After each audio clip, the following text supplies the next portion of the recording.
holding in my hand a book that was written and published in around the year 1660. And it is a book that chronicles the martyrdom of the saints, going back from the death of Stephen up until the year 1660. This book is an exhaustive look at many individuals that were slain for the cause of Christ. You see, there was a disposition of heart that existed among Christians for many years, and even among certain sects of Christianity where you found genuine Christianity being practiced. I'm really now talking about the Anabaptists later on in church history.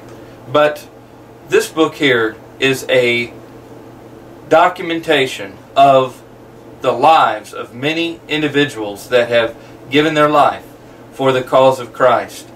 This book is a very large book, as you can tell, but it was the largest book that was printed in the continental America back in its time. It was the largest book before the Revolution.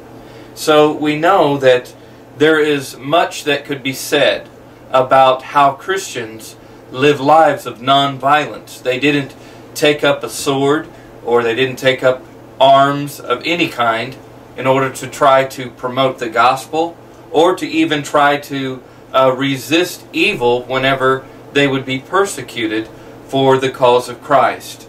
Beginning with Stephen, and then of course James and others, there were ongoing persecutions of believers that took place. There were several successive persecutions that ended with a Roman emperor by the name of Diocletian. This individual here was the last one to really bring great persecution against the church. But I'm more interested in this particular entry at looking at another man by the name of Constantine.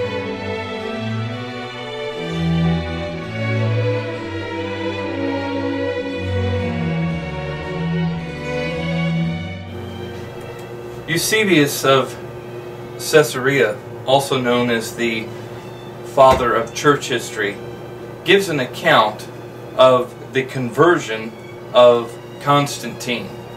Constantine was a Roman emperor, of course, that would have come in after the great persecutions that ended with Diocletian. The account of his conversion is very intriguing. We read these words. One day while he was in front of his tent, with his officers and troops around him, there appeared in the heavens an enormous cross of fire.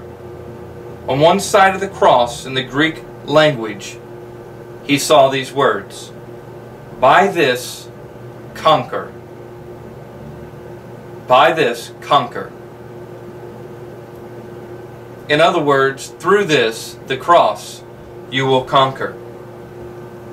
The writer in this particular church history account says, Constantine was astonished at the wonderful vision as he gazed at it until it faded away.